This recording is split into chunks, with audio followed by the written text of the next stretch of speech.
yes, this is the Hardcore Marketing Show. My name is Casey Cheshire, your host for this most epic journey. And today, this very show has a sponsor, Cheshire Impact. Wow, that name sounds so familiar. Who are these guys?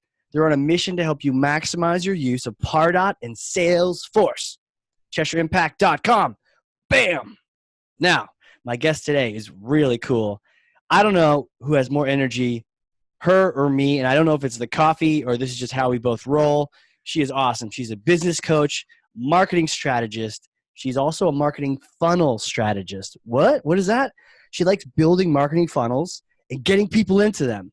And she is just a high energy, get stuff done consultant. Michelle Evans, how are you? I am doing so well. Thank you for having me on, Casey. Absolutely. It's nice Wednesday afternoon here. People are like listening. No, it's Tuesday and I'm listening. But no, for us, it's Wednesday. And you know, I couldn't think of anything else that would sort of like, this is like hump day in that week. And having a conversation with you, I mean, your energy, my energy, we might just break iTunes on this podcast. I love it. Let's do it. Let's do it. So the theme for this particular conversation and a lot of what we're going to be talking about ties into that maturity model. So we're working with a lot of clients and we're seeing them just invest in a great technology and then not even use it. We're like, what's going on? They didn't have a roadmap. So we made one. So each month has been a different theme along that process. And so now I can talk to you about personalizing the journey between A to B, between when you first find them, that funnel, and then all the way out the end. So I'm excited to have you here. And I just want to start out by saying, here is Thor's hammer. Smash some myths. What kind of bogus strategy? Munir, is that what it's called? I forget what it's called. It has a name? Yeah, it has a name. Oh my gosh. You're going to lose me for the next 10 minutes as I Google this. Sorry. But okay, so the hammer has a name. So I have passed you this hammer and I apologize to the hammer. I will find out your name. But you have this unnamed hammer in your hands now. Smash for me bogus strategy around funnels, around personalization. What are you seeing out there that just drives you crazy because it's so wrong? Yeah, you know, one of the things that absolutely drives me crazy because it's so wrong about marketing funnels is that people start at the tech. They start at like, how complicated can we possibly make this whole thing? That is the wrong place to start. And in fact, I always push, regardless of if I'm working with a really big client or a solopreneur, start as simple as you can. Because if you make something so complicated, when a part of it doesn't work, it's really hard to know what part. That's true. Work. Yeah. But if you start simple, and one thing I love about funnels is that they're a lot like Legos. Like you can just keep building on top, right? So you can start with something simple and get that to work really well. And then you can add on the next layer and add on the next layer. Pretty soon you can end up with something a little more complicated, not super complicated, but a little more. But you know that each part, as you've added it, works. And I think that is what, you know, when people start at the technology and start at how fancy and crazy can I make this? I'm like, you've lost touch. Right. Because let's talk about another myth that I would like to. Whoa, hold on. Oh yeah, go ahead. I love it. We're gonna. By the way, we're gonna smash all day today. Like 8 hours podcast here. We're gonna smash away until everything's been destroyed. But what you brought up was really interesting. Starting at the tech is the mistake. And, you know, we got to say, there's some tech vendors out there that try to encourage you to do that, right? Oh, look at this cool feature. Look at this. Look at that. And, oh, go build this, go build that. And it can be distracting and we can get distracted, but not to do that. And I love the idea of not getting too complicated too quickly. It's hard to know what works. I was thinking about that Christmas Vacation, like the Lampoon's Christmas Vacation with the lights, you know, like he's putting like a million. And if you haven't seen this movie, you shouldn't be listening to this podcast because, you know, I don't know. No, okay, go check it out. It's like national, required viewing before your next listening to this podcast. Like National Lampoon's Christmas Vacation, Christmas Holiday, or I don't know, something like that. And he's stringing together like a million lights and all sorts of stuff, and it doesn't work. He's like mad. He kicked a reindeer. and it was just a kitchen switch light that hadn't been turned on was the result. But yeah, to your point, if you make all these different connections and all these different lights right away with the tech, you're starting with the tech side, starting complicated, not simple. You may not know if there's a broken light bulb in there, and the whole thing may not work. That's right.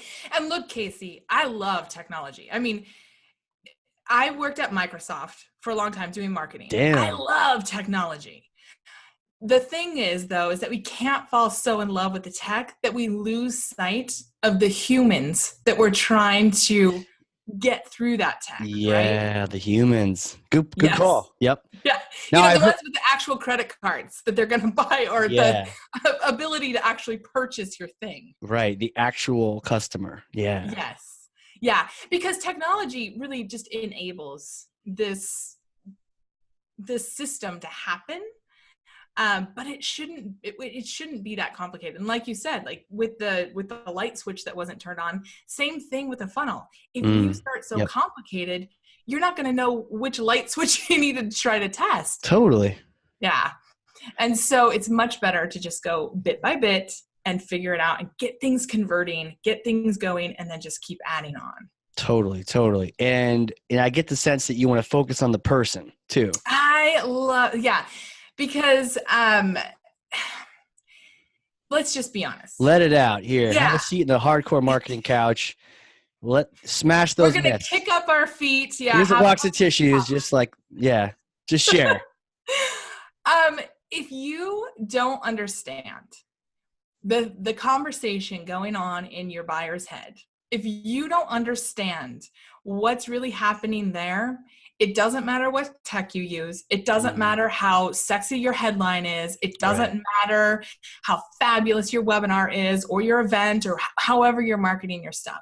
If you don't know what's going on in their head, you're not going to be able to engage at the right place, because you don't want to be out there convincing them they need your thing.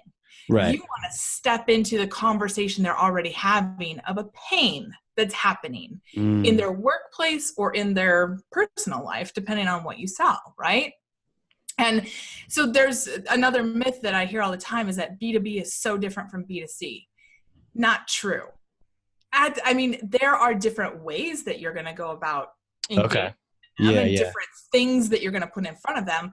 But the bottom line is, for both business to business and for business to consumer, you need to know what's happening up here. What is that trigger that's going to make them even start thinking about what you have to offer? Right. And are you meeting them at that trigger, or are you trying to meet them further along the path when maybe they've already started making decisions? Right. You want to go back to what that trigger is. And it's so, I can't even tell you how many. And you know what? When I was at Microsoft, we did the same thing. We fell so in love with our thing and what our thing could do that we're leading with this. Right. Instead of meeting people at whatever it is that they're wanting to do. Yeah. So, if the conversation is around, like, we need more eyeballs coming into our business.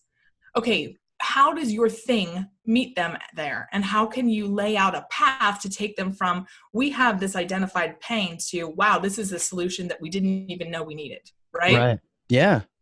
So interesting. Cause I would tend to argue, because when I hear, by the way, I say interesting too much, just calling it out.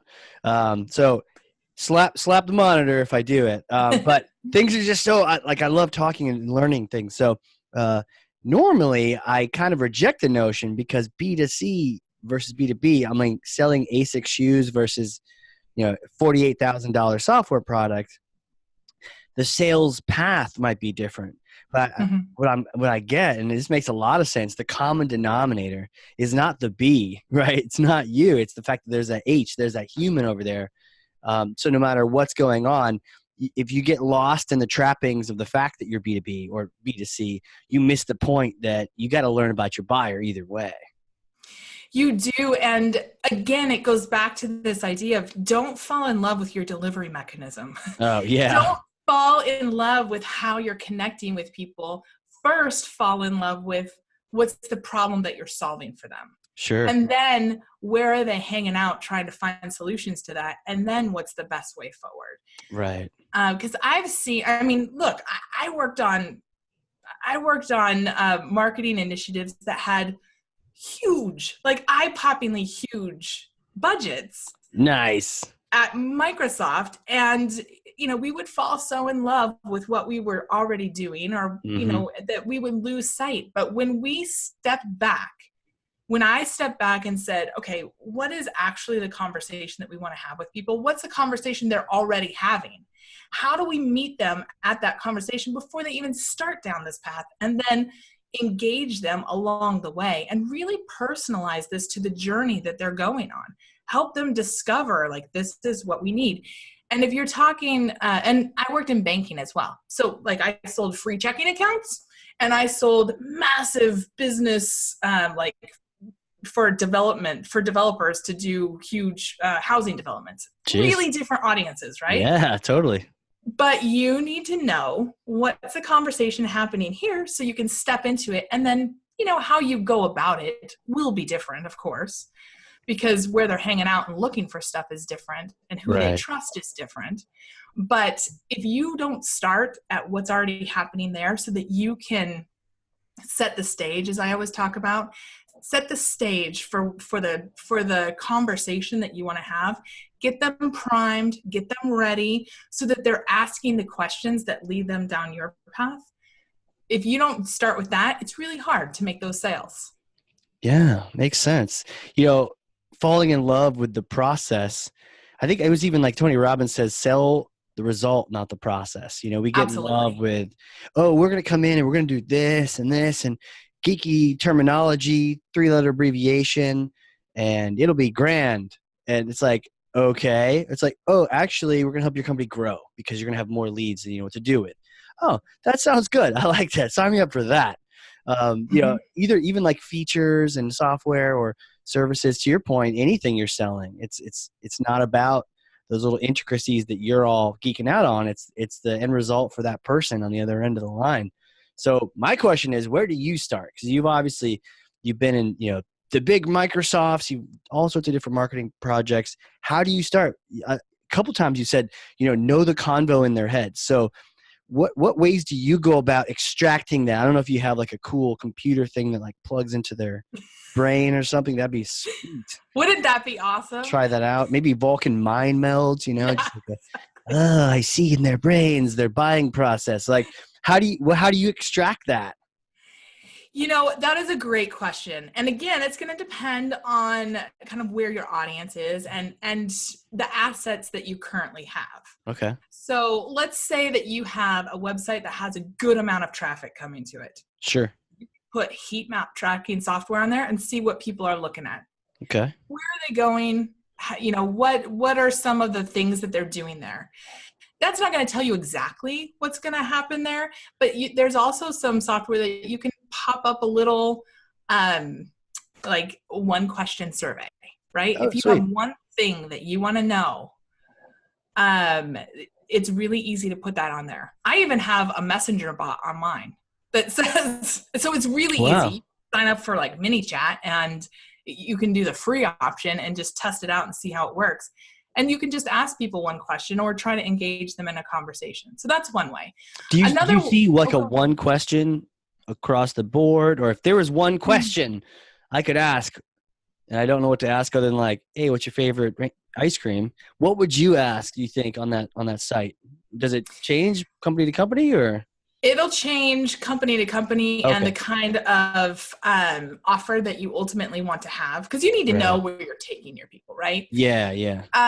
But, for me, I'm all about marketing funnels. And so I just say, do you have a question about marketing funnels? If they say yes, I take them directly to my quiz that says, hey, here's a quiz that you can take. And in less than 3 minutes, I'll tell you exactly which marketing funnel is right for you. Cool. And if they say, well, I have a question about this, then I can go further. But if people are coming to my site and they want to know what marketing funnel is right for them, that's the easiest path to get there. But Casey, here's the thing for me. Yeah. I get to know who's showing up on my site. Right. Because on the back end, I get to see which funnels are most important to my audience. Like who's coming here. And so like, not necessarily like Casey's coming here, but as an aggregate, I know about 83% of my audience, they want to have more sales calls. Right. So the funnel for them is a discovery call funnel. So I know then what conversation they're having. Right. And I can ask questions about that. You know, I can track on the back end once they opt in, kind of what they're clicking on, what kind of things they're asking me. There's just a lot of good stuff. So that's one way with your owned traffic. Okay. But let's talk about a business that maybe is getting going or has a new offer and they don't have traffic, right? Mm-hmm. And they're trying to say, okay, what are those conversations that people are having? Right. Well, a couple of things that you can do. You can find a competitor in your space that has a good amount of traffic going to their site. Okay. And you can go to some, now I'm suddenly spacing out, but that's how this works. I know, I love it. There's some places that you can go, and I'm going to have to think about it because suddenly I just went totally blank. Totally. Well, what we can do is we can send them to us after. We can put them in the show notes so people can just go to the show notes and click. Yeah.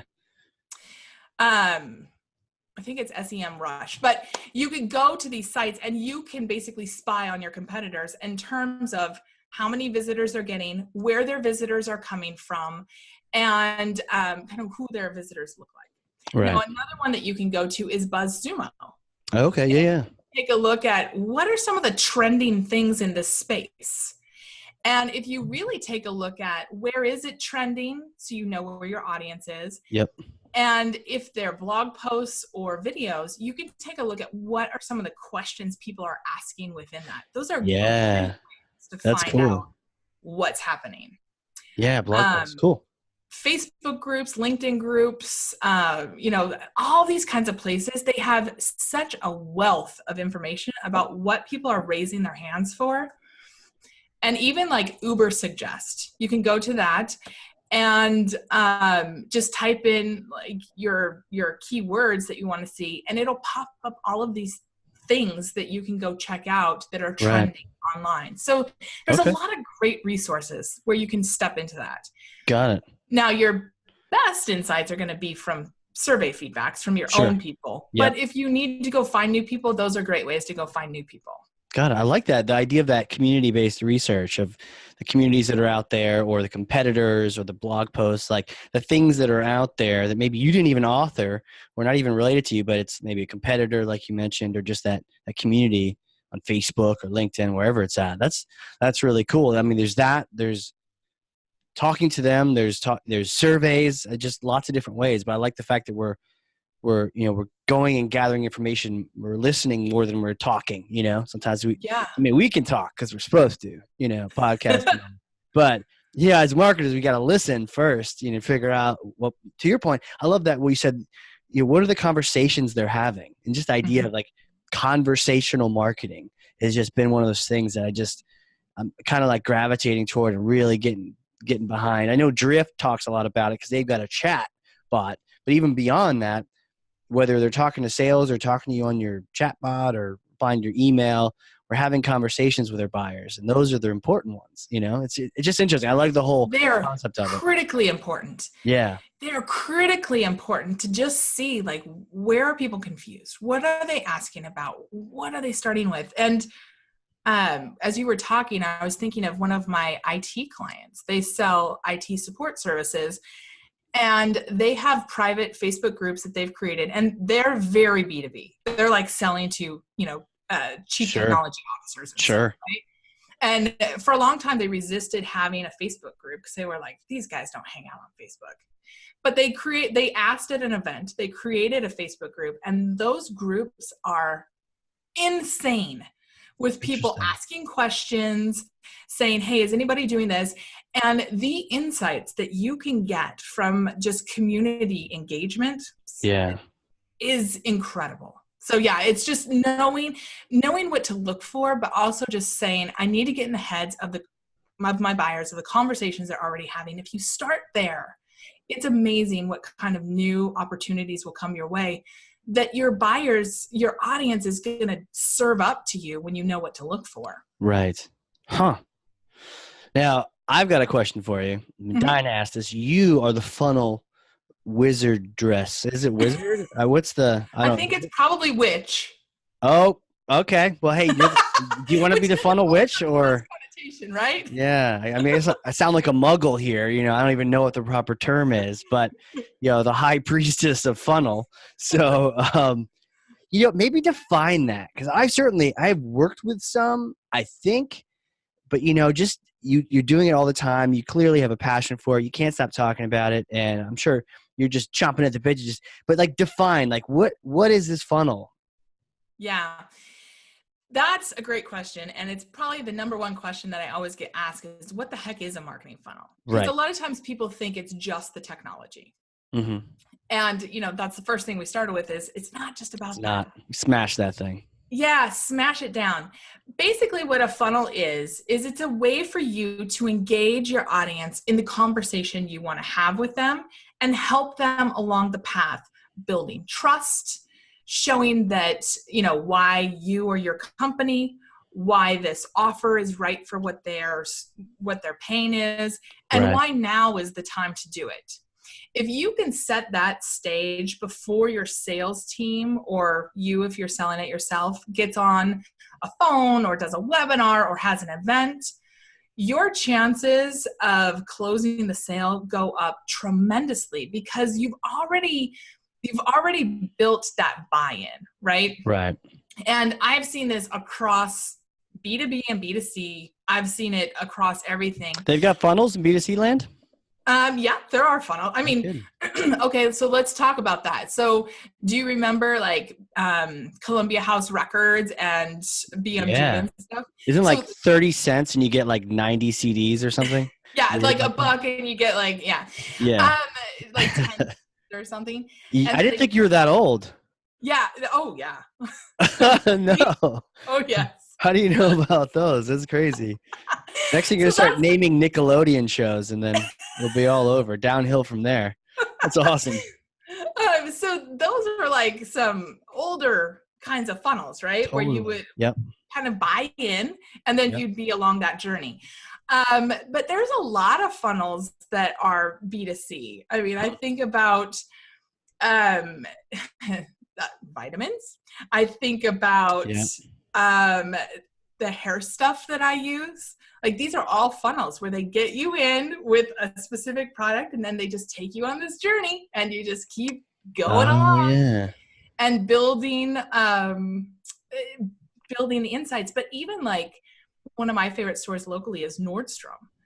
And they probably wouldn't call it a funnel, but one of the things that they do for certain customers of theirs is they'll have like special VIP events where you can come and preview the fall line or the fall makeup colors. I mean, clearly I'm giving away, like I spend money on this stuff, but that's a funnel. Sure. That's a way of bringing people in, setting the stage for why the offer that you have is going to be something they want to pay attention to. Sure. It's like that next step. And I even think, I guess I've been sort of B2B focused and, maybe I haven't necessarily seen the funnels around me every day. I signed up I tried out that Dollar Shave Club. They send you like a razor pack every month or something. I don't know. It's just better than going, oh, hey, I need to go to the store, but like, you don't have any that day. So it's like, it's kind of a cool program.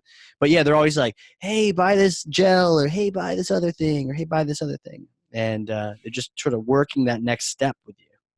Well, and even they set the stage for why the Dollar Shave Club is a great offer that you can't ignore, right? Interesting. You don't have to, I mean, you just said it. How do they do that? Oh, okay. Probably, I don't know how you first heard about them. Like I hear about them on podcasts. They sponsor podcasts. I see ads on Facebook and all sorts of stuff for that. So I'm not sure how they got you in. Right. But clearly the messaging sank in to a point where you emotionally owned it. It's easy. I don't have to leave the house. It just shows up. Like those are their value props. And you have internalized those as like, this is a great thing. That's a funnel. Interesting. I just was Googling it and Gillette bought them. I didn't even realize this. Gillette bought them for $1 billion. Because it's so valuable. Dang. Yeah. Wow. Well, can you imagine? Because like Gillette, their normal approach is we're going to spray and pray, right? Yeah, we're going to go out and do, radio, TV, online, all sorts of stuff. And we're going to hope to God that when people go to the grocery store or to Target or whatever, and they've got kids yelling at them, they're trying to rush through, that they're going to choose ours. Right. How much better is it to just show up and already have clients ready to go every month? Brilliant. I know. So good. It's like, dang, why didn't I think of that? Yeah. Man. Yeah. So that's a funnel. Interesting. One of the things you were talking about earlier too, is there's different stages of funnels. And I remember when I first bumped into, I think it was actually a book from Arquetto on analytics, funnel analytics. And for the first time I was seeing different stages presented, and I brought it to the company I was at. And for the first time, our process had waypoints. It had names across different parts in the journey, so we could actually track, hey, how many people did we add? How's the flow between the stages? How's the end result? And it was like it formed a whole relationship, especially with sales who were able to use the same language and all that. So what kind of steps do you use? And you added one recently, right? You're like constantly tweaking this and. Yeah, well, there was one that was sort of really fat, and I glossed over things, so I broke it into two so that I could talk about two. Yeah, no, I like it. Put it on a diet. So phase one is really the warm-up phase. Okay. And this is the phase that's at the some people call it top of the funnel. It's where, like you're going out to people who may or may not know anything about you. Yeah. And you're warming them up. So this is where you're meeting them at that pain. Yeah. If you think about, the 5 stages of buyers. Yep. So stage 5 is like people who will never care about what you do. They have zero need, zero desire for what you do, right? So we ignore those folks. But stage 4 is people who say, like, I have this pain. We don't have enough clients. Or I hate having a dual razor, but it's a pain in the butt to go to Target every month. Like, that's a pain. People are just like, I wish I could have this, easy system. Now, hold on a second. So this is not the funnel stages. These are different types of clients? Nope. This is a funnel. If you think about your funnel in this term where you warm people up before you invite them in, it sets the stage in such a better way. Got it. Basically, you're going to be a giver first before you become a taker. For sure. And it builds a lot of trust and credibility. So, if you're selling B2B, for example, let's say you're a speaker at an event. Speaking would be a way to warm them up, right? You're delivering some ideas, maybe some examples. You're warming them up before you ask them to do anything with you. So it's freely giving. Got it. And on the B2C side, it's, doing the same thing. Again, doing blog posts or videos or podcasts about the pain that they have. And if you do the warm up right, you're putting a frame around the conversation you want to have with people. Got it. And you're intriguing them to say, I need to find out more. Now, one of my favorite books on this, Casey, is called Pitch Anything by Oren Klaff. It is so good. He pitches like huge deals. Like the Burbank Airport deals. Like He does huge financing deals. But he talks about how you really have to pre-frame people. And this is what this is all about, is really owning how you have the conversation. And when you warm up people right, you're not just giving stuff away just to like keep giving and giving and giving. You're giving this stuff away strategically to get people who have a problem to say, ooh, that is intriguing. I want to know more. Right. Yeah. I've seen content around RFPs are just never a good idea, but I've seen content around, if you had to create an RFP, here are the things that we recommend you for sure must have in there. And they're different things that particular company actually really excels at. or hopefully they're things you should have in your RFP. But to your point, that can help frame the conversation where we're not talking about this other thing. We're talking about what's really important and what we've geared our solution around, and not just sort of throwing content out there willy-nilly, but making it helpful, but like thoughtfully helpful. Yes. And again, it's why you have to know your buyer so well, right? And how your offer is going to uniquely serve the buyer, right? And so after you've warmed them up, the very next thing you want to do is invite them to come further in, right? Okay. So let's say it's a blog post, or it's a podcast, or it's a video, or a speech. Sure. So you're giving, but you're dropping these little hints about there's a lot more, right? Okay. Like we're just scratching the surface. There's more to be had here. And so you say, hey, if you'd like to go deeper. So one of my clients who sells again to tech folks, I seem to have a lot of those because of my background. Yeah. But she was a speaker who was called on all the time, and still is called on all the time to go to these big events that are for chief technology officers, chief information officers, chief financial officers, and super techie people. Right. And so she would be called on to be a keynote or to be on all sorts of panels, but she wasn't getting business from it. Okay. So we put a really simple funnel in place for her where we took a look at what her talk was on, and we just inserted these little curiosity pieces to say, like, there's more here. And then at the end, she said, hey, I've got a PDF that's going to go through all of these points in a lot more detail and break it down for you. If you'd like it, you could either text or you can give me your card and I'll send it to you. Yeah.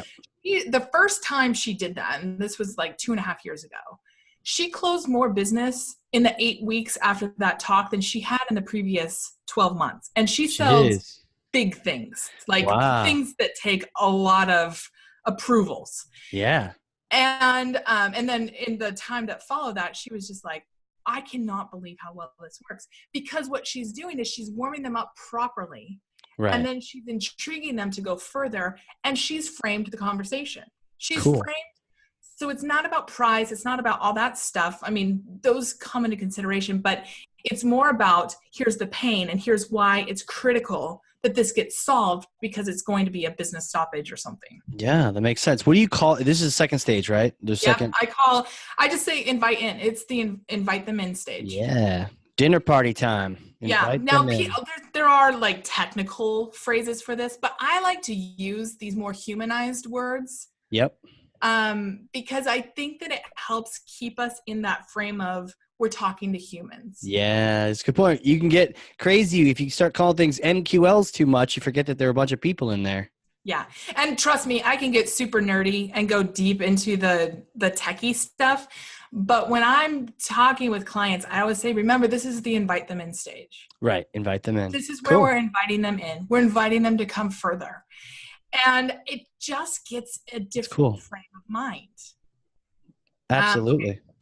And then after that, once you invite them in, so at this point, they're on your email list. Maybe they're coming to a webinar or a special event that you have that's for people who are sort of in this buying stage, right? Yep. This would be like the consideration stage. But you're owning this. And so I call this next phase the set the stage. You need to frame the conversation repeatedly. So you need to know why you, why this offer, and why now.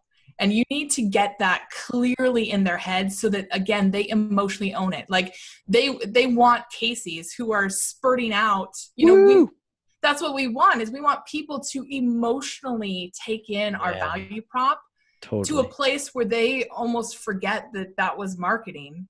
Because they've internalized that this is the right next step.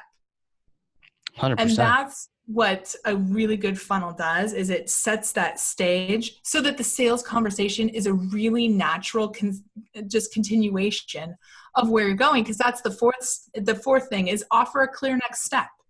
Cool. And this is when, like, if you have a bigger team, this is when the handoff to sales ideally would happen. They're super warmed up. They're ready to take that next step. they understand their pain. They understand why now, Right. why this offer. And now it's more a matter of just knocking down a lot of those more, depending on what you sell, Right. if it's super techy, you need to knock down some of those technical things and talk about how it specifically will integrate. But if it's on the B2C side, this is when they just need to know, like, can I do this? Is this really gonna, solve my issue? And so just when you have that clear next step, you just handle those last things and make the sales offer. Right. And Propeller CRM, I think it was like found that like 92%, I think that's right. It might be 91% of buyers are it's much easier to make the sale when they've gone through this. Yeah. At a much higher level. In fact, I forget what the stat is. I have it written down, but it's like a 400% or more. Wow. Close rate goes up when you set the stage properly. And it's why I'm so passionate about that. Right. Because if you're selling something that's $500, your funnel's going to be short. Like, you don't have to do as much.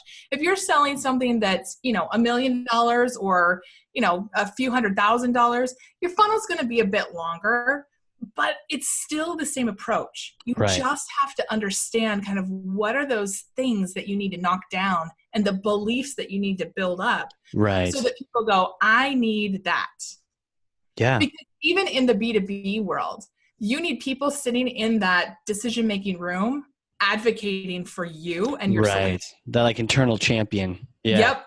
And you need them to own why now, why this offer, to a place where they can frame it internally in a way that people say yes. Totally. Yeah. Interesting. This is cool. So we're going to warm them up. We're going to invite them in. Put their feet up. Set the stage. Mm-hmm. And then offer them dinner a clear theater, next right? step. Yeah. Yeah. Yeah. Murder mystery dinner theater. Exactly. Yeah. So we're going to give them a clear next step of like buy your ticket for the next one, right? Right. But if you, again, yes, there are really technical words for these, but if you think about it in these humanized ways, right, it gets you back into my marketing is talking to a human. Yeah, there's a real thing for that. I you think about all the MQL, SQL. Those are probably the worst offenders, but I'm sure it gets worse. CPC, CPA, all of our acronyms we can forget. Or even just like awareness, consideration. Like they're very non-emotional. They're very business-centric. Yeah, dry, hospital-like. Yeah, so you can get stuck in your features and like why, your pricing is better or whatever. Right. That is not necessarily what people really care about. Right. People care about, are you going to solve my problem? Is this a good investment? Am I going to look like a hero or a zero for buying this? And it does not matter if you're talking to a boardroom or you're talking to a mom who needs better hair. Like, sure. People want to know, am I making a good choice? Yeah. And am I going to make a mistake doing this? That's the worst thing. Like I don't like shopping because I hate buyer's remorse. So I'm almost afraid to just shop because what if it doesn't work?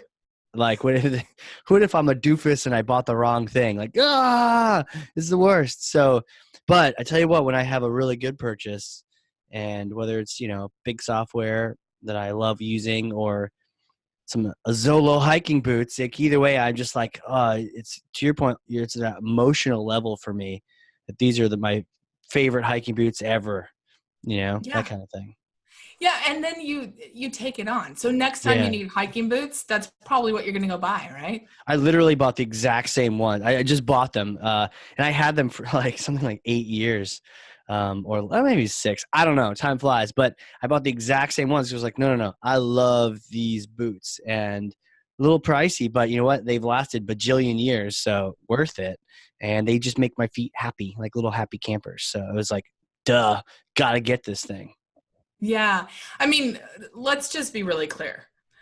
No amount of marketing funnel work or marketing trickery is going to sell a crappy product. So you got to True. have an That's offer true. and a Yeah. product that's Yeah. delivered, Yeah. right? Totally. Like those boots. But, you know, but when you can tap into people's emotions, and I'm not saying like crying or anything like that, but when you can get them to emotionally take on Yeah. that something is the right thing, sales is so much easier. It's so much easier because you're not having to convince, you're simply having to basically extend a hand and say, hey, here's the next step. Right. Right. You're there to help. You're not, it's not like me versus you or, us at ends, odds and ends. It's like you got your hand around them. You're like, let's go this way. Or, this is the way, you're like a mountain guide. A lot of people Yeah, talk about Sherpas, but Sherpas carry your stuff for you. That's cool. But the guides are the ones that are like, go this way. it's so true. And I know I've talked a lot about it, but I want people, just like you did with the Dollar Shave Club, I want you to think about some products that you're pretty committed to or Yeah. passionate about or that you tell other people about, and really think why. Like, what is it that they tapped in to in you that really got you? Because we can intellectualize it. Like we can Yeah. say like these are all the features and these are all the cool Yeah. things. There's something deeper that you Yeah. really got. Oh, totally. Like that super deep can barely even express it, or whatever you try to intellectualize, it may not even be correct. It's just what you're sort of justifying. What That's is that? right. That irrationally predictable or whatnot book? Just the idea that we can predictably make the most irrational choices and then try to justify them afterward. Well, the pricing was good. Actually, I just really liked the sales guy, Yeah. or it He was made me feel simple. good. Yeah, it Yep. made me I feel like felt I like a could hero. actually get this done. Yeah. Mm-hmm. Absolutely. Like the ease of use. I mean, you could say, oh, this product has ease of use, but if you explain it in a way that it seems like it's going to be easy, that's going to pay off in spades. But I like that challenge. I think that's a great challenge for everyone, myself and everyone listening. What are the products and services that you love, and on that kind of goofy, crazy level? And I think there was another stat that said, I think they surveyed people, and 94% of the brands that people buy could go away tomorrow and they wouldn't care. There's that small percent of brands that people actually, like my iPhone or my Garmin watch or my Azolo boots, those few things that, man, those guys need to, sponsor the show. I'm shouting out to the millions of people here. But either way, like those particular experiences, Pardot for me was the thing. That's why we started a whole company around Pardot. Was just, I used it and I loved it. I wouldn't shut up about it. I was telling the missus, telling the friends, trying to have beer with your friends. You're like, guys, Pardot. And they're like, we're not even in marketing, Casey. I don't know what you're talking about. Like, no, I love this thing. I'm not your audience. Yeah. Yeah. Yeah. Well, and I would yeah. challenge you because obviously the product delivered. Yeah. But I would challenge you to really go back before you fell in love and to be like, what was the problem that I was really struggling with? And what was the hook that really got me? How did they warm me up? And how did they invite me to go further? Yeah. Because now you're so in love and you're so close to it that sometimes it's hard to remember. But if you really think back to that, there was something that really connected with what you were going through right then, or what you needed to be a hero or whatever. Right. Yeah. I had left an agency and I was running marketing for a small company, and they were really messed up and sales didn't like us, and I was like running marketing. I thought, oh yeah, I get to report. So you're the bad guy because you're giving. I'm the bad guy, and sales is cool, but they don't like me. And I'm trying to run this company and report to the CEO, and I've never used marketing automation before. I'm like a digital marketer, but I've, SEO, PPC, but not, this other weird tool. And the sales guy on the phone, who is cool, by the way, shout out to Adam. I guess I could say is cool. He's a cool guy.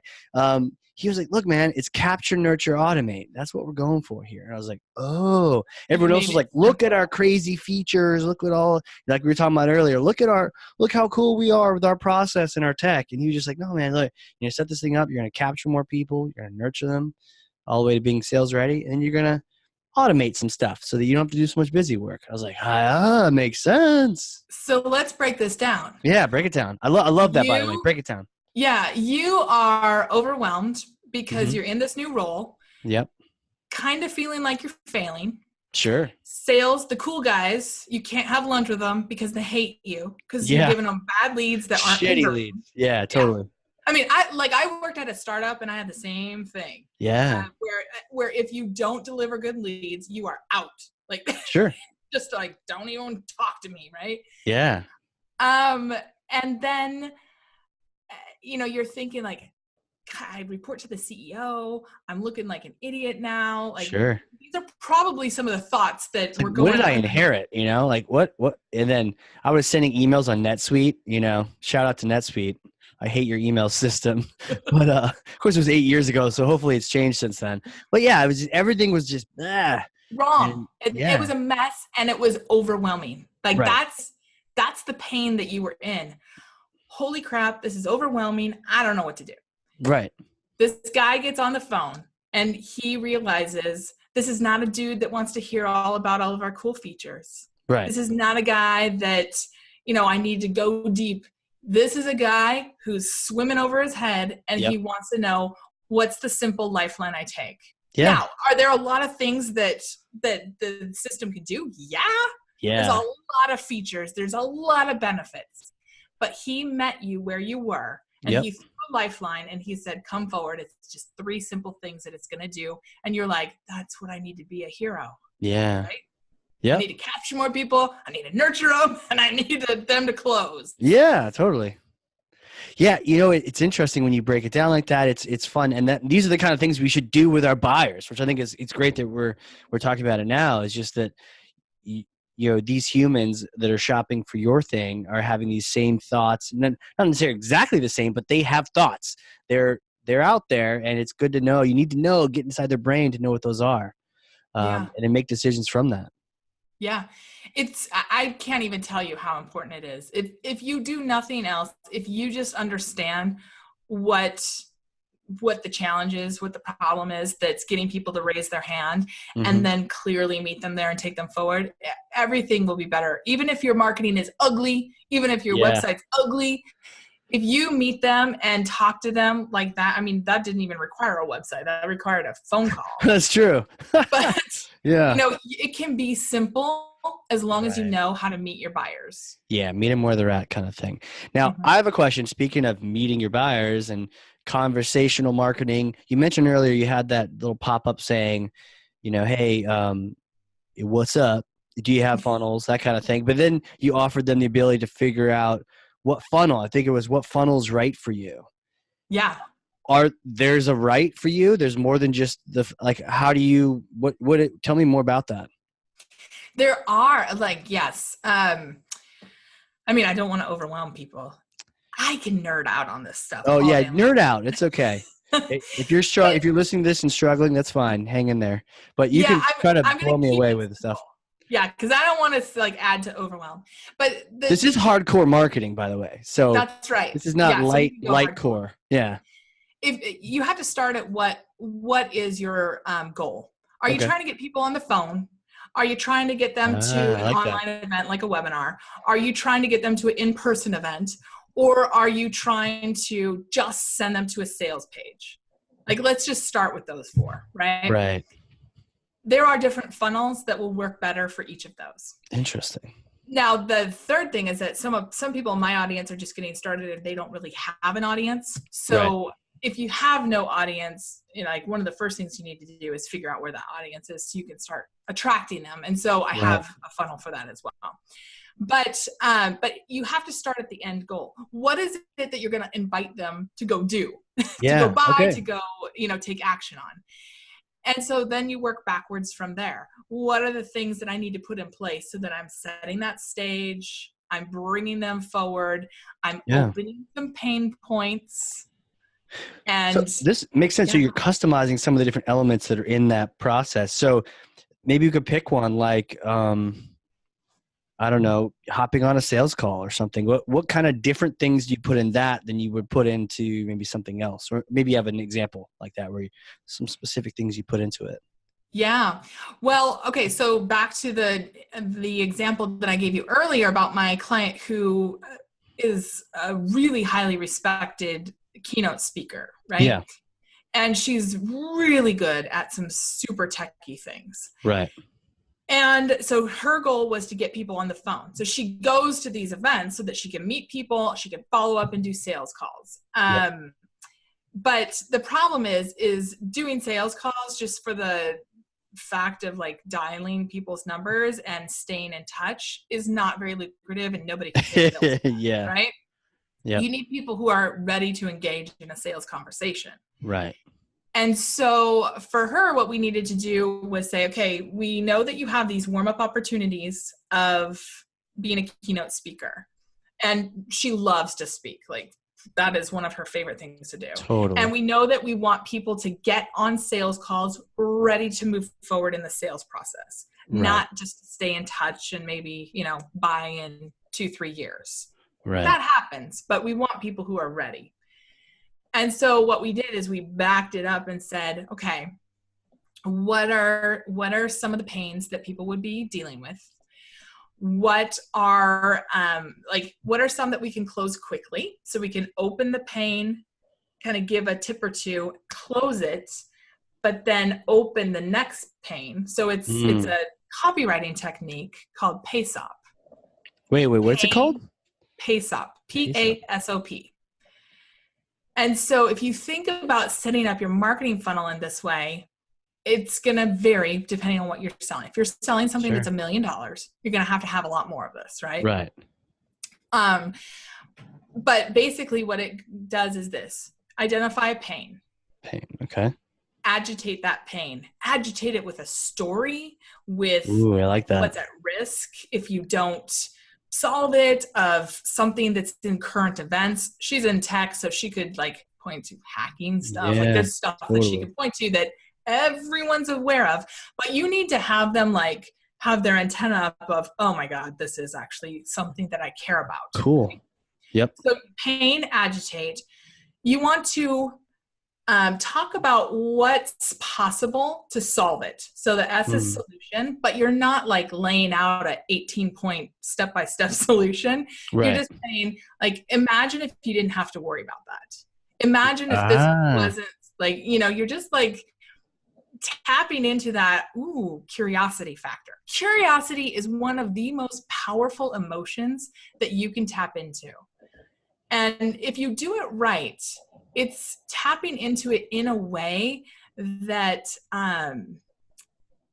that people don't even realize fully what's happening, but they are really engaged. There's a lot of neuroscience that has been done on this, a lot of neuroscience examples and studies that they've done that show that when you are curious, when you are truly curious about something, the area of your brain that has good feelings, that creates memories, is literally turned on. They've shown this with, little neurotransmitters. Interesting. And so using curiosity through this will engage them. It'll make their heart beat faster and make them be like, ooh, I need to find out about this. And so all we did was just have some of these, like, imagine if you didn't have to worry about that, or I have a client who no longer has to worry about that. Just kind of dropping these little things, right? So that's in the S. And then the opportunity is the next step that you want them to take. So for her, it was, and you know what? I've broken it all down in this PDF that I'm happy to give you, or I have a webinar coming up that I'm happy to let you attend for free, where I'm going to really go into this. So it's whatever that next step is. For her, she has a huge thing she's selling. So her steps are a little slower, but at each step, she's getting those small yeses that are building up to the big yes of writing the check, right? Yeah. For other people, it might be straight from doing that to, hey, hop on a phone call with me and I'll show you how to do this for yourself. Right. And then the next P at the end, so you could end at the O if you need to, or the next P is opening up the next pane that then transitions into the next piece of your marketing funnel. Oh, okay. So where does the next step, what letter is that? Is that the O? Yeah. So that's the opportunity. So whatever the right next opportunity is for them, you want to offer that. So for some people, like for me, I could just say, hey, you want to jump on the phone and talk about how a marketing funnel will work specifically for your business? My sale is not $1 million. So it's a lot faster. But for people who are selling bigger things, you want to know, like, what's that next opportunity? What's that next step? That's, I think of that as what's the next yes that you want them to say? Got it. Opportunity. And then to your point, it's pace up. Is it pace up? Is that how you say it? Mm-hmm. Pace up ends with a P, which is back to pain. Back to a new pain. So you open a pain at the beginning, you agitate it, and then you kind of close it up. So you close that loop. And then if you want to keep them engaged, you open the next one and say, hey, I'm going to be dealing with this pain or with this next step in whatever it is. Your next email, your next webinar, your download, whatever it is. But you always want to be triggering that curiosity so that they're staying engaged. And would you call this like layering pace ops on top of each other, or? Yep. Interesting. Yep. As you were saying that, talking about the neuroscience of curiosity and how your brain is all like in memory, I was like, it's kind of meta, but it was like happening as I was learning about that. I was like, I can relate to that. It's happening right now. This is really cool. So pace up, pain, agitate, solve, opportunity, pain, a new pain again. A new pain, roll it down the path. That's really, really cool. And I bet if you think back to that conversation you had with the Pardo sales guy, he probably did exactly that. Probably. Because it's just his Vulcan mind tricks on me. Yeah. It's just small yeses so that you're not selling them. You're just continuing to solve these pains. Right. Do you have a problem with this? Here's a story. Here's a story to agitate you. Here's a little solving action. Somebody already has part on. They've solved this thing already, buddy. Hey, do you have this other pain too? Oh yeah, I have that too. Yep. Yes. What's the end to that loop? They take an opportunity and they hop out if they're able to do that, or? Yeah, I mean, it kind of depends on who your buyer is, and again, it's really more about what the buying process is. Is it going to be a committee buying process? Is it an individual? Is it huge, or is it something that people could do pretty easily? Right. And so that's kind of where some of that expertise about who your audience is and how they buy comes in. Right. But sometimes you might just have a little PS. Like if you want to talk about this right now, jump on. Sure. You might insert an email between emails about, jumping onto a sales call or something like that. Right. Yeah. There's ways that you can invite. Cool. Is this just like super well known in the content circles, or this pace up idea? Oh, pace up. Yeah. For copywriters who are conversion copywriters, not just like fabulous copywriters, but people who are focused on conversion optimization. They know about pace up. Dang, this is cool. This is really cool. I don't know. You have all these, you are the high priestess. We're changing your title. High priestess of the funnel, right? And curiosity and all things conversion copywriting. This is so fascinating. Who are you? Where did you come from? Like, how did you become this tome of knowledge on this topic here? I have loved marketing since I was a kid. Really? I'm just not even going to lie about it. I love marketing forever. In fact, before I even knew what marketing was, I loved it. Right? Yeah. Like back when I was a young kid. Now, again, I'm older. So, when I was 10, I had a paper route with over, well, at 43, Oh no! Now don't lie on the Hardcore Marketing Show. Being ridiculous. I have this paper out with over 200 papers. How did you do that? Did you outsource it to your parents, or like, what's the deal? I'm going to be honest with you. Well, first of all, I was able to grow that so that I could make more money. Dang. Right? Because I really loved making money. Like, I really loved Hills, yeah. We need like soundtrack for like money-making music right here. Exactly. Money. Yeah, totally. But I would like, there were kids in my neighborhood. We were living in Seattle. There were kids in my neighborhood who I could pay to help me with this by stopping by the local drugstore and getting them an ice cream or a Snickers bar or whatever after the work. So we would go out on our little bikes. Now again, like this little Tom Sawyer over here. And I'd be like, hey guys, you know, I'd had like 4 to 6 people, including my younger sister. What? I'd be like, hey guys, let's go deliver papers. And, you know, they just like grab a bunch and go. And I'd had them trained and it wouldn't take that long. And they knew what addresses to go to and everything. And yeah, it was easy because we lived in Seattle, so it was really dense. Okay, yeah. So, you know, we just like, you get that half of the street, you get that half of the street, you get the other side, that half, and off they'd go. So basically, like, I'm, you know, riding my bike with the wagon behind it. So funny. Like, Tom Sawyer is probably a good thing. Yeah. And I'd just be like telling everybody what to do. And so then I'd cool. buy him a candy bar, and it'd cost me probably like, I don't know, $1 or $2. Whatever candy bars were back then. Yeah. And everybody was happy. And then, you know, I would go and I would collect my money and I would make a couple $100 a month. Yeah. Now, was that a weekly paper thing or that was like a daily paper thing? No, it was a weekly. Weekly, so it was every Wednesday. But, you know, I got to keep a good chunk of what I was going to say, yeah, the candy bars pretty cheap back in the day. So, yeah, you know, $2, $2, $3, $4, $5. You know, for the labor cost of goods. And and then you collect that, you know, a couple $100 on that paycheck. That's pretty sweet. Your parents know you were doing that? Did they're like, Michelle, what are you doing? Like, or they didn't even know. You're just an entrepreneur. Yeah, it was a different time. So parents weren't quite as like helicoptery, right? Right. They're like, yeah, I'll see you at dinner time. Peace. Yeah. So we were on more of a don't ask, don't tell policy. Sure. They probably wouldn't have really cared. They probably would have just shaken their heads and been like, of course you did. Right. But you know, I would do that stuff where like when I was in Campfire, I would take my sister with me who was younger. Is that a camp? Younger. No, it's like Girl Scouts, but thing. It's like a West Coast Girl Scouts? Yeah.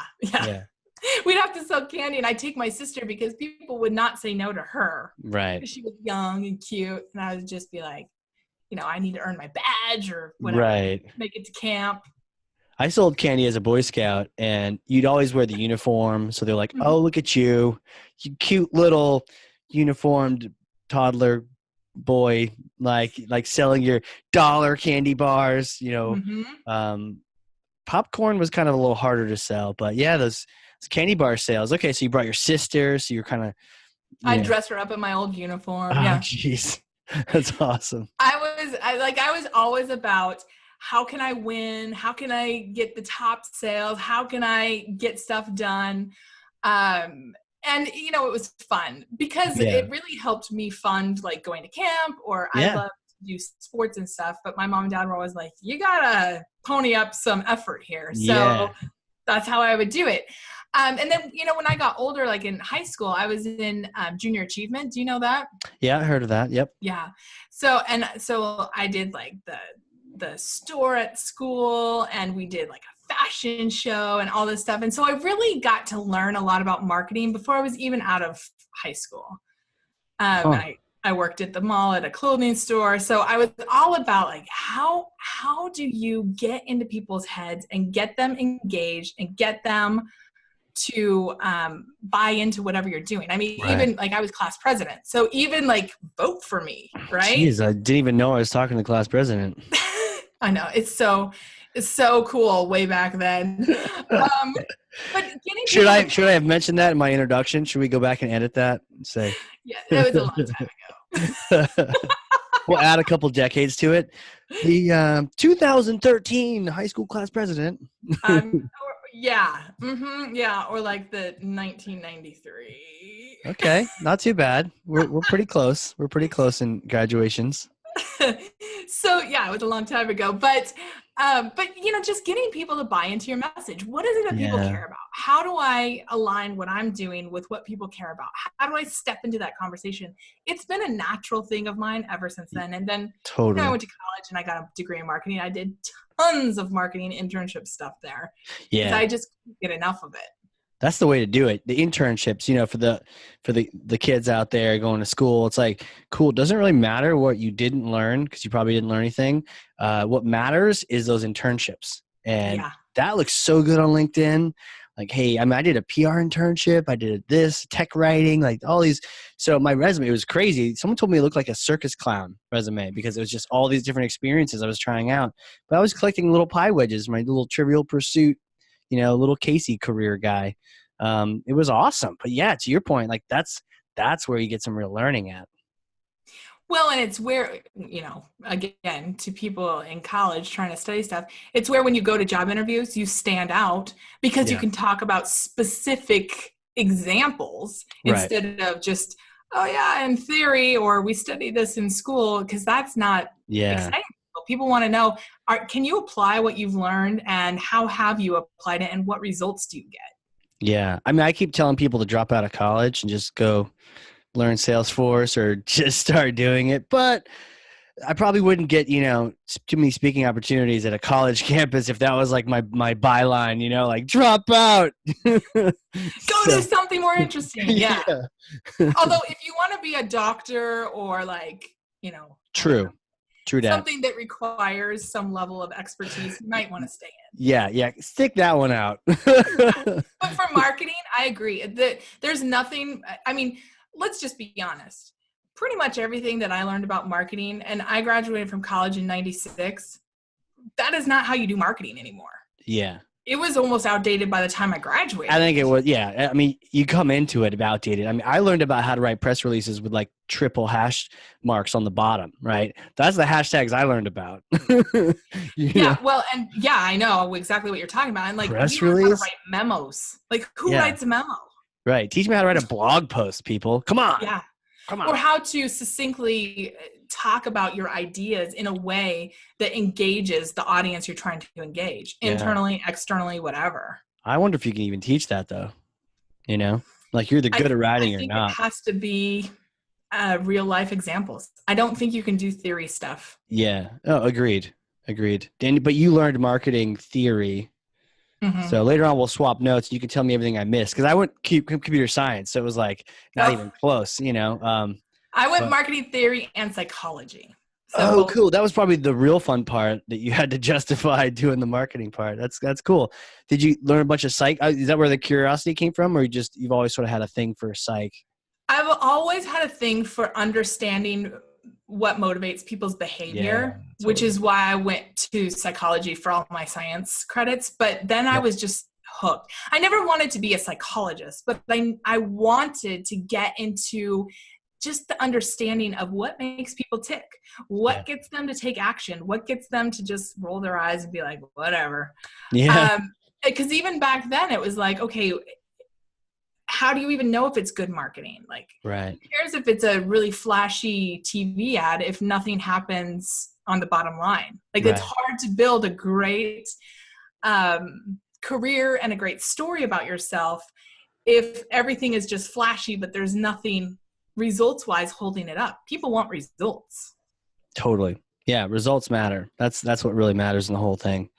And so you're up in the Northwest, and you are just crushing it. And I think we chatted about wine. You're like right down the street from some wineries. Is that? I am. I live in a place. Is that a problem? Because that might be a problem for me. If I was like, wow, and it was like Chateau Saint Michel down the street. I think I'm gonna go. Do they have free Wi-Fi? Because I would be there. Like, surprised you're not there now. Like, hey guys, dialing in from the chateau.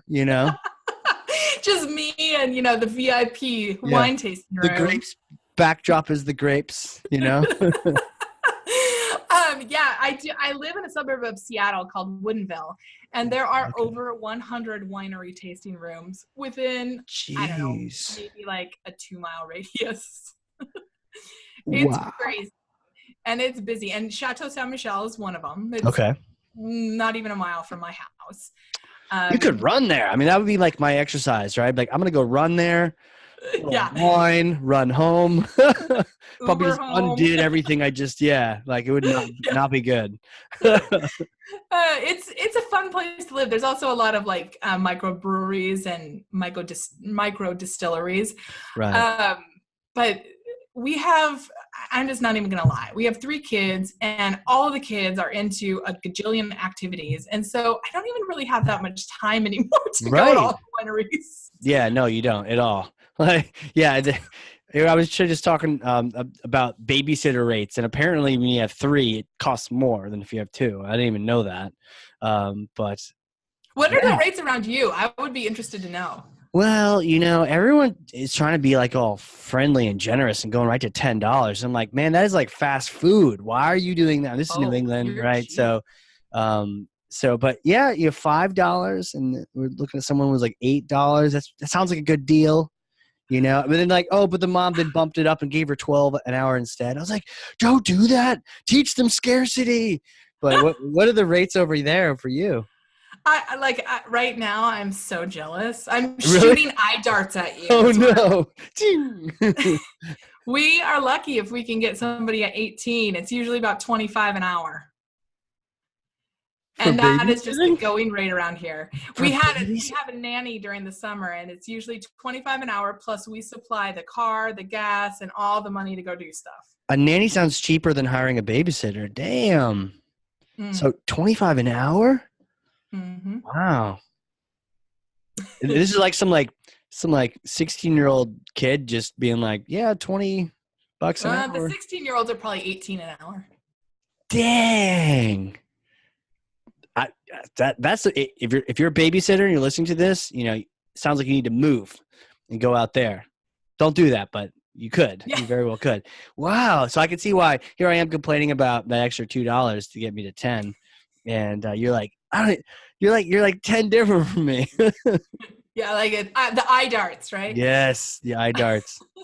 So another thing I wanted to bring up too before we go, I know we've been chatting for a while, but you've got your own podcast, which makes sense because obviously you've been an awesome guest here. But tell me about the podcast. Shout out the name and maybe some of the latest guests you've had.